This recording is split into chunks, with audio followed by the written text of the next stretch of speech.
രാവിലെ ബ്രേക്ക്ഫാസ്റ്റ് കുറച്ച് ഹെൽത്തി ആക്കിയാലോ? അപ്പോൾ നമുക്കിന്ന് ബനാന റവ പാൻ കേക്ക് ഉണ്ടാക്കാം. അപ്പോൾ അതിന് വേണ്ടിയിട്ട് ഒരു റോബസ്റ്റ പഴം ഒന്ന് സ്മാഷ് ചെയ്തിട്ട് അതിലേക്ക് ഒരു കപ്പ് റവ ഇട്ടിട്ട് നല്ലോണം മിക്സ് ചെയ്തെടുക്കുക. ഇനി ഇതിലേക്ക് കപ്പ് പാൽ ഒഴിച്ചാൽ നമ്മൾ ഒരു ലൂസ് ബാറ്റർ ആകട്ടെ, ഒരു ഇങ്ങനത്തെ കൺസിസ്റ്റൻസി വരും.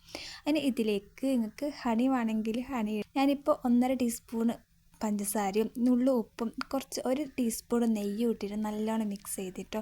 ലാസ്റ്റ് 1/4 ടീസ്പൂൺ ബേക്കിംഗ് സോഡ ഇട്ടാൽ നമ്മളെ ബാറ്റർ റെഡിയാണ് കേട്ടോ. ഇനി നമുക്ക് ചെറിയ ചെറിയ പാൻ കേക്ക്സ് ബേക്ക് ചെയ്തെടുക്കുക. അപ്പോൾ ഒരു പാനിലേക്ക് കുറച്ച് നെയ്യ് സ്പ്രെഡ് ആക്കിയിട്ട് അതിലേക്ക് കുറച്ച് എമൗണ്ട് പാൻ കേക്കിൻ്റെ ബാറ്റർ ഇട്ടിട്ട് ഒരു 5 മിനിറ്റ് മൂടി വെച്ചിട്ട് മറ്റേ സൈഡ് ഒന്ന് മറിച്ചിട്ടിട്ട് ഒന്നും കൂടി ബേക്ക് ചെയ്തെടുത്താൽ നമ്മളെ soft and healthy pan cake റെഡിയാണ്. ഞാൻ ഈ മെഷർമെൻറ്റ് ഇൻഗ്രീഡിയൻസ് എടുത്തിട്ട് ഒരു 5-6 പാൻ കേക്ക് ഉണ്ടാക്കിനു കേട്ടോ. അപ്പോൾ നിങ്ങൾക്ക് ഇനിയും കൂടുതൽ വേണമെങ്കിൽ ഞാൻ ഇപ്പോൾ എടുത്ത ഇൻഗ്രീഡിയൻസിൻ്റെ മെഷർമെൻറ്റ് ഒന്ന് ഡബിൾ ആക്കുക. കുറച്ചും കൂടി എമൗണ്ട് ഓഫ് പാൻ കേക്ക് നിങ്ങൾക്ക് ബേക്ക് ചെയ്തെടുക്കുക. അപ്പോൾ ഞാൻ ഇതാ കുറച്ച് ബനാനാസും ഹണിയൊക്കെ ഇട്ട് ഒന്ന് ഡെക്കറേറ്റ് ആക്കിയിട്ടുണ്ട്. നല്ല അടിപൊളി ടേസ്റ്റാണ് കേട്ടോ. കംപ്ലീറ്റ്ലി ഹെൽത്തി പാൻ കേക്കാന്ന് പറയാൻ പറ്റില്ല, കാരണം നമ്മൾ ഷുഗർ ഇട്ടിട്ടില്ല. അപ്പോൾ എന്തായാലും നിങ്ങൾ ട്രൈ ചെയ്തിട്ട് ഒന്ന് ഫീഡ്ബാക്ക് പറയണേ. ബൈ.